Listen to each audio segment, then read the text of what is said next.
할렐루야. 오늘 2월 1일 설날 아침입니다. 구정으로서 또는 설날이라고 하는 이 새로운 출발은 하나님께서 또한 우리들에게 은혜와 은총을 베푸시고 축복하시는 새로운 한 해가 되는 은혜가 되길 바랍니다. 오늘 말씀 어제 이어서 하나님께서 역사하시는 예수 그리스도의 이름의 능력이 우리들에게도 임하기를 바라면서 안진뱅이를 일으킨 이 과정을 생각해 보면서 이 안진뱅이를 일으키신 은혜가 지금도 우리들에게 임하여 우리들의 삶도 일으키고 우리들의 모든 것을 축복으로 인도하실 줄을 믿습니다. 오늘 말씀은 사도행전 3장 3절에서부터 8절까지 나오는 말씀을 통해서 이제 안진뱅이를 일으켰던 모든 과정들을 같이 한번 생각해 보려고 합니다. 자, 이 요한과 베드로와 요한이 성전으로 들어가고 있었죠. 그때 이제 그 앞에 태어날 때부터 안진뱅이로 있었던 사람이 거기서 앉아서 구걸을 하고 있었죠. 근데 그때 이제 베드로는 요한과 함께 그 사람을 눈여겨봤다고 합니다. 표현이 참 재밌죠. 3장 4절 말씀입니다. 3장 4절 말씀에 베드로와 요한과 함께 그 사람을 아주 눈여겨보았다. 그 사람에게 눈을 맞추면서 그를 아주 의도적으로 쳐다봤다라는 것이죠. 의도적으로 쳐다봤다. 이 사람을 어떻게 도울 수 있을까? 일단 이 사람 속에 있는 것이 무엇일까? 이 의도적으로 쳐다봤다는 말씀을 나중에 이 사도 베드로가 사도행전 4장 말씀, 3장 후반에 무슨 말씀이 나오냐면 그 사람을 일으켰을 때에 이제 그 놀라운 기적을 다른 사람들이 보고 놀랐지 않습니까? 그때 베드로가 설교를 하면서 하신 말씀 속에서 이 베드로와 요한이 그들을 그 사람을 눈여겨본 이유를 말하고 있습니다. 성경은 뭐라고 표현하고 있냐면 베드로가 뭐라고 표현하고 있냐면 우리들이 그 사람을 눈여겨봤을 때 그 사람이 우리들이 말한 것을 믿을 수 있는 믿음이 있다는 것을 발견했다라는 것입니다. 우리는 그 속에 그 안진뱅이 속에 예수의 이름으로 일어나라라고 말씀하시는 이 베드로와 요한의 선포를 믿음으로 받아들일 수 있는 가능성을 그것을 볼 수 있었다라는 것이죠. 굉장히 의미가 있는 메시지 아닙니까? 우리가 다른 사람을 볼 때요, 이 사람에게 하나님의 말씀을 전했을 때 이 사람이 하나님의 말씀을 받아들일 가능성이 있느냐 없느냐 하는 것을 판단하는 것도 굉장히 중요한 부분이죠. 그래서 이 베드로와 요한은 그 사람에게서 가능성을 보고 우리를 보라라고 이렇게 말했습니다.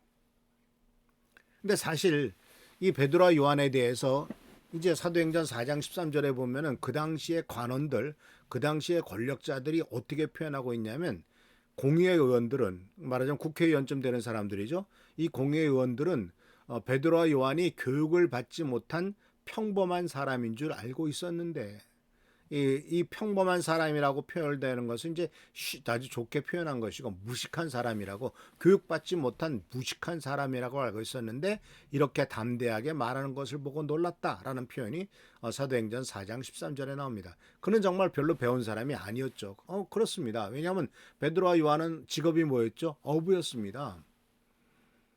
이 초대교회 때 그리고 유대의 그 사회 속에서는 대개 공부를 하다가 또는 공부를 어느 정도 처음에 초반기 그러니까 아주 어렸을 때 뭐 초등학교 수준 정도 공부하고 그 다음에 계속 공부할 가능성 있는 사람만 공부를 시켰고 나머지는 어떻게 했냐면은 부모의 직업을 따라서 계속 그 직업을 이어받는 것이 그 당시에 하나의 사회적인 풍습이요 습관이었거든요.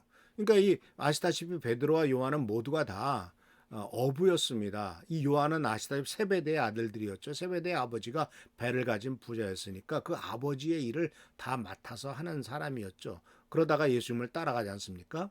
그런데 이런 평범한 사람이었던 베드로와 요한에게 믿음이 들어가니까 또 하나님의 말씀과 예수님과 함께 다니니까 다른 사람을 보면서 그에게 믿음이 있는 사람인지 아닌지를 평가할 수 있는 놀라운 이런 그 판단력이 생겼다라는 것입니다. 그래서 이 베드로와 요한은 그것을 보고서 이제 나를 쳐다보라, 우리를 쳐다보라라고 말을 했죠. 우리를 보시오. 그런데 5절 말씀에 이렇게 나옵니다. 그 걷지 못하는 사람은 무엇을 얻을 것을 기대하면서 두 사람을 쳐다보았습니다. 나 좀 보시오 라고 말하니까 이 사람이 나에게 뭔가 주려고 하나 보다. 이 사람이 뭔가 나에게 도움을 주려고 하는가 보다 라고 하는 이 기대감을 갖고 있었죠. 사실 이 사람의 기대감은, 이 안진뱅이의 기대감은 한 푼, 두 푼에 대한 어떤 돈에 대한 기대감이었을지도 모릅니다. 왜냐하면 그가 원했던 것은 사실 일어나는 것이라기보다는 이 성전에 기도하러 들어가는 사람의 측은한 마음을 불러일으켜서 그 던져주는 적선 또는 그 조금 던져주는 그 동전 몇 푼 이런 것들로서 먹고 살았던 이러한 기대감 정도가 아니었겠습니까? 근데 베드로와 요한은 그런 기대감 넘어서는 또 다른 믿음을 봤다라고 성경은 얘기하고 있죠. 근데 사실 우리들에게는 기대감이 필요합니다. 우리들에게는 기대감이 있어야 됩니다. 하나님에 대한 기대감이 있어야 됩니다. 주님이 나의 모든 것을 채워주실 것이라고 하는 이런 기대감이 있어야 되는 거죠. 근데 베드로는 이 기대감에 넘어서 이제 그의 기대감을 넘어서 얘기합니다. 그러나 여기서 이제 그 사람은 무언가 얻을 것을 기대했다는 것은 동전 몇 푼이겠죠. 그런데 사도 베드로는 사도행전 3장 6절 말씀 속에서 이렇게 표현합니다. 그러나 베드로는 이런 말을 하였습니다. 은과 금은 내게 없으나 내게 있는 것을 당신에게 주겠소. 나사렛 예수 그리스도의 이름으로 일어나 걸으시오. 자, 은과 금은 없대요. 사실 이 사람이 원하는 것은 물질적인 것이었죠. 그러나 이 베드로는 나는 그런 건 없다 이거예요. 그렇지만 내게 있는 것이 있다. 그것이 바로 뭐냐면 예수 그리스도의 이름으로 일어나 걸어라. 내게 있는 것을 당신에게 주겠소. 그것은 바로 예수 그리스도요. 그리고 또는 그것은 내게 있는 것이 바로 뭐냐면 예수님의 이름으로 기도하면 응답받겠다라는 약속의 말씀이요. 또 어제 말씀드렸던 마가복음 16장 17절 18절에 나오는 것처럼 내 이름으로 귀신을 쫓아내고 내 이름으로 병든 자에게 손을 얹은 즉 나으리라라고 하는 그러한 예수 그리스도의 약속의 말씀이 내게 있다라는 거예요. 예수 그리스도의 약속의 말씀이 우리 미랄교회 성도님들에도 있기를 축원합니다. 다른 사람에게 우리가 나는 돈 없어. 그렇죠. 뭐 우리가 얼마나 돈이 있겠습니까? 그저 먹고 살 정도, 그냥 겨우 한 달 벌어 하루 먹는 수준이겠죠. 한 달 벌어 한 달 먹는 수준이겠죠. 또 정말 월급을 타지 못하면 다음 달이 막막한 수준, 아니면 조금 뭐 저금해 놨을까? 뭐 그런 수준이에요. 그런데 이 베드로도 마찬가지였을 겁니다. 아마 더 없었을지도 몰라요. 그런데 베드로는 정말 은과 금은 없어도, 그래서 그냥 오히려 그 안진뱅이나 이 사람이나 경제적인 형편이 별로 다를 것이 없다 할지라도 차이점이 바로 뭐가 있습니까? 예수가 그 안에 살아있더라라는 거예요. 믿음이 그 안에 살아있더라는 거예요. 하나님의 약속의 말씀이 그 안에 살아있더라라는 겁니다. 마찬가지로 우리들 마음속에도 예수님의 약속의 말씀이 살아있기를 축원합니다. 우리의 삶 속에서 예수님에 대한 믿음이 살아있기를 축원합니다. 그는 믿음과 사랑과 능력으로 도전합니다. 우리는 이 베드로의 말 속에서 은과 금보다 더 중요한 것이 예수 그리스도의 이름이라는 것을 발견하게 됩니다.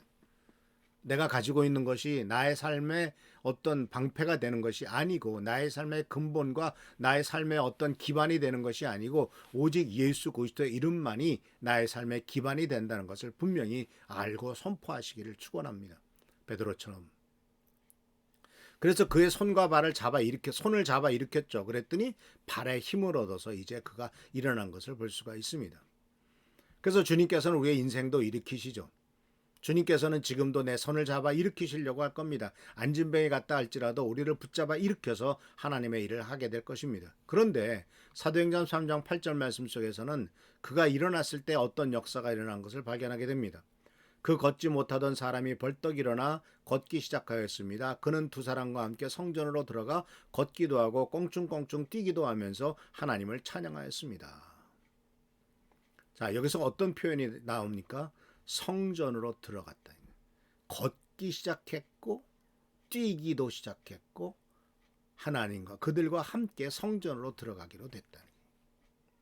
단지 걷게 된 것만이 중요한 것이 아니죠. 성문을 통과해서 성전으로 들어갑니다. 이제 하나님께 예배를 드리는 자가 됐고 하나님 앞에 찬양하는 자가 되었다니. 아마 그전에는 왜 내 인생이 이럴까? 나는 왜 이렇게 태어날 때부터 안진뱅이가 돼서 다른 사람처럼 돈을 벌지도 못하고 하나님을 찬양하지도 못하고 이렇게 다른 사람의 손가락질을 닿는 비참한 존재가 되었을까? 오직 나는 다른 사람의 도움만을 구하는 참 이런 인생이 되었을까라고 탄식했을지도 모릅니다. 그러나 하나님께서 우리를 일으키실 때는 이제는 하나님을 찬양하는 자가 되고 하나님을 증거하는 사람이 되었습니다. 우리는 이 말씀 속에서 하나님께서 우리를 불러 일으키실 때, 하나님께서 우리들에게 은혜와 축복을 베푸실 때는 단지 물질적인 문제만이 아니라 영적으로 회복되어서 하나님과의 관계가 회복되고 하나님을 찬양하는 삶이 될 줄을 축원합니다. 그렇게 될 줄을 믿습니다. 사람의 도움을 구하는 사람이 아니었고 이제는 스스로 자기의 손으로 벌어먹는 존엄성을 가진 사람이 되었죠. 우리는 여기에서 하나님께서 우리의 인생도 일으키신다는 사실을 기억하시길 바랍니다. 그리고 동시에 우리들에게 진정으로 필요한 것이 은과 금 또는 돈 몇 푼이 아니라 나의 손을 잡아 일으키셔서 나의 인생의 모든 기본적인 문제까지도 해결하시는 놀라운 축복의 하나님이 우리들에게 계시고 또 나의 인생을 그렇게 일으키신다는 사실을 꼭 기억하시기를 축원합니다. 사랑하는 성도 여러분, 우리들도 마찬가지 안진뱅이를 일으키시듯이 우리들도 일으키실 것입니다.